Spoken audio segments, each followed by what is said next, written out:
अध्यक्ष। जी हां, चर्चा ये चल रही है कि जहां भारतीय जनता पार्टी राष्ट्रीय अध्यक्ष घोषित करने जा रही थी, उससे पहले ये बड़ी अपडेट है कि अब पहले प्रदेशों के अध्यक्ष तय हो जाएंगे, उसके बाद राष्ट्रीय अध्यक्ष का नाम निकल कर आएगा। अभी 7 स्टेट बाकी हैं जिसमें माना जा रहा है कि कुछ ही घंटों बाद बीजेपी अपने प्रदेश अध्यक्ष के नामों का ऐलान कर देगी। 7 राज्यों 7 प्रदेशों की लिस्ट का ऐलान कर देगी।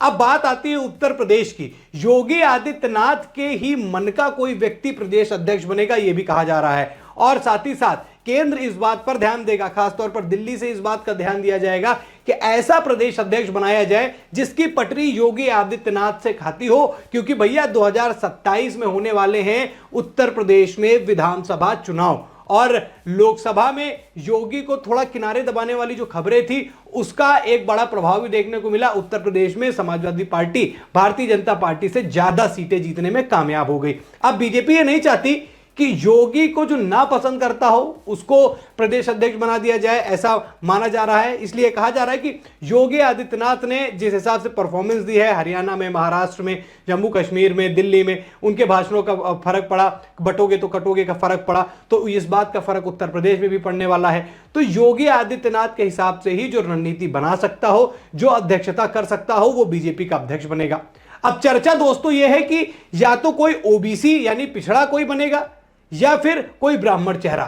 अब ओबीसी पर ज्यादा चर्चा चल रही है, लेकिन ब्राह्मण नेता का नाम इसलिए आगे आ रहा है क्योंकि समाजवादी पार्टी जो विपक्षी पार्टी है भारतीय जनता पार्टी की, वो सबसे ज्यादा ब्राह्मण विरोधी होने का आरोप भारतीय जनता पार्टी पर लगाती है। और पिछले समय में कुछ ऐसी घटनाएं घटी तो वहां पर इस चीज को लेकर बीजेपी घिरती हुई नजर आई है।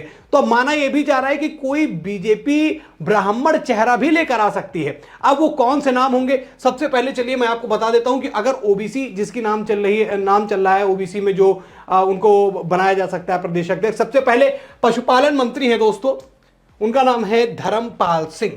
अब ये वो नाम है जो सबसे ज्यादा चर्चित है और इस पे माना जा रहा है कि कहीं ना कहीं बीजेपी विश्वास जता सकती है अगर ओबीसी नाम पर चीजें निकल कर आती हैं। साथ ही साथ बीएल वर्मा, ये भी एक बड़ा नाम है, एक बड़ा उम्मीदवार है प्रदेश अध्यक्ष के लिए, तो हो सकता है कि बीएल वर्मा का भी नाम आ जाए। ब्राह्मण चेहरे की बात करें, इसलिए इस पे फोकस ज्यादा करिएगा क्योंकि जो नैरेटिव ध्वस्त करना है समाजवादी पार्टी का, ब्राह्मणों को जो उत्तर प्रदेश में खुश करना है, वो हो सकता है कि इसी पर बीजेपी जाए। सबसे पहले समझिए, सबसे पहला नाम है हरीश द्विवेदी, सांसद रह चुके हैं और लंबे समय से संघ से भी जुड़े हुए हैं, तो इनका भी नाम चल रहा है। अब इससे मजबूत नाम जो कि आपने इनको उत्तर प्रदेश की राजनीति में जरूर देखा होगा, नाम है दिनेश शर्मा। अब दिनेश शर्मा को लेकर चर्चा इसलिए ज्यादा चल रही है। दिनेश शर्मा की बात करूं, अगर प्रदेश के उप मुख्यमंत्री रहे हैं, अटल बिहारी वाजपेयी जी के बड़े करीबी माने जाते थे और पढ़े लिखे नेता है, ब्राह्मणों में अच्छी इनकी पकड़ है, लोग इनको पसंद करते हैं और इस वजह से इनका नाम जो है हरीश द्विवेदी से ज्यादा भारी हो सकता है। अब दिनेश शर्मा पर क्यों खेल होगा, दिनेश शर्मा पर क्यों बीजेपी जाएगी, ये समझ लीजिए। अब मैंने आपको एक चीज शुरुआत में बताई थी कि योगी आदित्यनाथ से जिसकी पटरी खाती हो वही बनेगा। अब ब्राह्मण चेहरे पर जब हम बात करते हैं तो दिनेश शर्मा पर सबसे ज्यादा यह माना जा रहा है कि डॉक्टर दिनेश शर्मा जो कि उत्तर प्रदेश के उप मुख्यमंत्री रहे हैं, वो अब भाजपा की प्रदेश में अध्यक्षता भी कर सकते हैं। कारण समझिए, देखिए सबसे पहले एक्सपीरियंस की बात करते हैं। डिप्टी सीएम रह चुके हैं, जब 17 में जीते थे, मुख्यमंत्री के रेस में भी नाम था इनका, भूलिएगा नहीं, और बड़े नेताओं में से एक है। केंद्र में इनको जो है लोग बड़ा पसंद करते हैं, इसीलिए राज्यसभा सांसद बनाएगा और यह भी माना जा रहा था कि इनको केंद्र में बड़ी जिम्मेदारी भी दी जाएगी। हालांकि वहां मौका नहीं मिला है, तो हो सकता है कि ब्राह्मणों को खुश करने के लिए दिनेश शर्मा पर दांव खेले। एक्सपीरियंस भी है, अच्छे ब्राह्मण नेता भी हैं और प्रोफेसर भी हैं, मतलब पढ़े लिखे भी हैं और अध्यक्षता करने की क्षमता है, लंबे समय से बीजेपी के लिए अपनी सेवा दे रहे हैं। अब यह सबसे मजबूत ब्राह्मण चेहरा मैंने आपको बता दिया, योगी से पटरी खाती है। सबसे बड़ी चीज आप ये मानिए, देखिए दिनेश शर्मा को क्यों हटाया गया था, इसका कारण तब तक तो नहीं समझ में आया,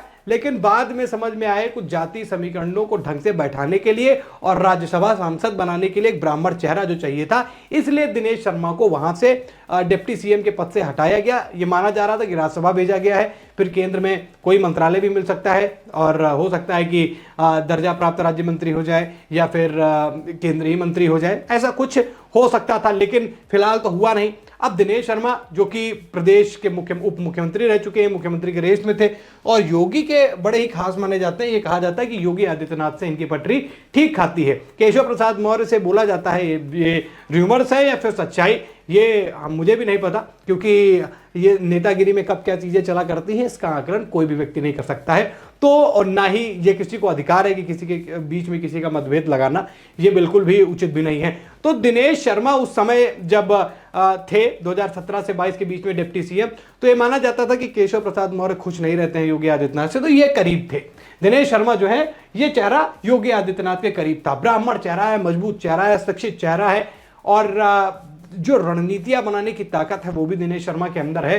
तो हो सकता है कि दिनेश शर्मा अगर ब्राह्मण चेहरे की बात होती है तो ये नाम हो सकता है बीजेपी का प्रदेश अध्यक्ष, और सूत्रों की माने तो दिनेश शर्मा के नाम पर सबसे ज्यादा चर्चा चल रही है। लेकिन ओबीसी चेहरे को भी नहीं छोड़ते। धर्मपाल सिंह पशुपालन मंत्री हैं, बस ये समस्या इनके साथ में है कि ये मंत्री हैं, इस वजह से थोड़ी इनके साथ समस्या है कि ये मंत्री हैं, इनको प्रदेश अध्यक्ष नहीं बनाया जा सकता, या तो फिर दो जिम्मेदारियां एक साथ ना दी जाएं, क्योंकि ये अब बीजेपी की नीति आ गई है और हो सकता है ये अभी से अप्लाई कर दी जाए कि एक व्यक्ति एक पद, ये कहा जा रहा है। बीजेपी कब से अप्लाई करती है पता नहीं।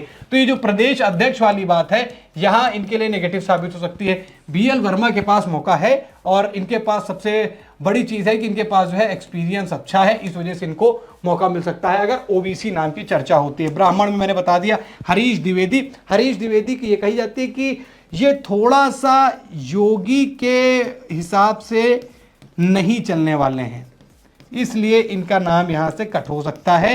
दिनेश शर्मा पसंदीदा है, इस वजह से इनको अध्यक्ष बनाया जा सकता है। यह है पूरा मामला।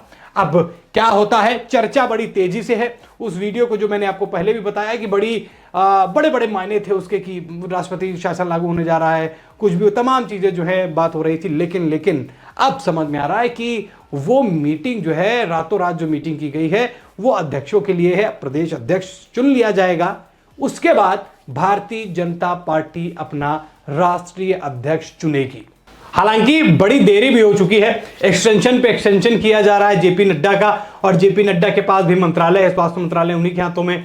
तो जो मैंने आपको बताया कि एक व्यक्ति एक पद, ये जो बीजेपी अपनी नई नीति ला रही है उसके तहत इस बात का ध्यान दिया जाएगा। बीजेपी कह रही है कि सभी को मौके मिलने चाहिए, एक व्यक्ति को दो पद ना देते हुए एक को संगठन में मौका दीजिए, एक को मंत्रालयों में मौका दीजिए, ऐसे करके ये नाम जो है आगे आ सकते हैं। अभी तक चर्चा ये थी कि कोई महिला नाम क्या बीजेपी का उत्तर प्रदेश में आ सकता है, तो उसमें बिल्कुल भी कोई भी ऐसी कोई खबर नहीं है, ना ही ऐसी कोई बात की जा रही है। ये वो नाम है जिन पर चर्चा चल रही है। ये नाम जैसे ही प्रदेश अध्यक्ष डिसाइड हो जाएंगे, यूपी एमपी तमाम जैसे जो जहां पर प्रदेश अध्यक्षों को बदलना है वहां पर ये सारी चीजें होंगी, उसके बाद बनेगा राष्ट्रीय अध्यक्ष। और राष्ट्रीय अध्यक्ष कौन होगा इस पर भी चर्चा कर लेते हैं। देखिए, राष्ट्रीय अध्यक्ष को लेकर बातचीत ये चल रही है कि तमिलनाडु में जब थोड़ा सा चेंजेस किए गए, वहां पर अन्नामलाई को प्रदेश अध्यक्ष के पद से हटाया गया। काबिल हैं, आईएएस रह चुके हैं, और बीजेपी को मजबूत करने में तमिलनाडु में जो 10-11-12% वोटिंग पहुंची है उनकी बड़ा हाथ रहा। अब ऐसे में एक ऐसे फेस को जो लंबे समय तक इस पद का निर्वहन कर सकता है और साथ ही साथ अध्यक्षता करते हुए केंद्र की जिम्मेदारियों को भी समझेगा और आगे हो सकता है मंत्री भी बना दिया जाए। और सबसे बड़ी चीज, साउथ में बीजेपी की जो पकड़ नहीं है उस पकड़ को मजबूत करने के लिए, वहां की जनता को खुश करने के लिए अन्नामलाई का नाम भी सामने आ सकता है। लेकिन अभी राष्ट्रीय अध्यक्ष पहले नहीं आएगा, इसमें 90% ये तय माना जा रहा है। पहले बनाएंगे स्टेट्स के प्रेसिडेंट, देन आएंगे नेशनल प्रेसिडेंट जो कि बीजेपी का बनेगा। अब कब ये नाम निकल कर आता है, क्योंकि तारीख पर तारीख बीजेपी देती जा रही है, और अब अनुमान यही है कि पहले अध्यक्ष बनाएंगे राज्यों के, उसके बाद कुछ ही घंटों बाद या कुछ 1-2 दिन बाद राष्ट्रीय अध्यक्ष की घोषणा कर दी जाएगी। ये सारे जो मैंने नाम आपको बताए, इन नामों में से कौन सा नाम बीजेपी को प्रदेश अध्यक्ष के तौर पर आगे लेकर आना चाहिए, और क्या दिनेश शर्मा ब्राह्मण चेहरे पर सटीक बैठते हैं या नहीं, कमेंट करके जरूर बताइए दोस्तों। खबर में इतना ही। वीडियो को लाइक और शेयर कीजिएगा, चैनल पर नए हैं तो चैनल को जरूर सब्सक्राइब करिए। फिर मिलते हैं नई खबर में, तब तक के लिए धन्यवाद।